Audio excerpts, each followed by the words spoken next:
حج کے مہینے معین ہیں جو معلوم ہیں، تو جو شخص ان مہینوں میں حج کی نیت کر لے تو حج کے دنوں میں نہ عورتوں سے اختلاط کرے، نہ کوئی برا کام کرے اور نہ کسی سے جھگڑے،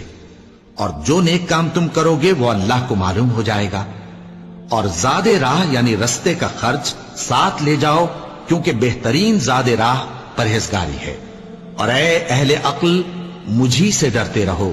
اس کا تمہیں کچھ گناہ نہیں کہ حج کے دنوں میں بذریعہ تجارت اپنے پروردگار سے روزی طلب کرو۔ اور جب عرفات سے واپس ہونے لگو تو مشعر حرام یعنی مزدلفہ میں اللہ کا ذکر کرو، اور اس طرح ذکر کرو جس طرح اس نے تم کو سکھایا، اور اس سے پیشتر تم لوگ ان طریقوں سے محض ناواقف تھے۔ پھر جہاں سے اور لوگ واپس ہوں وہیں سے تم بھی واپس ہو، اور اللہ سے بخشش مانگو، بے شک اللہ بخشنے والا ہے، رحمت کر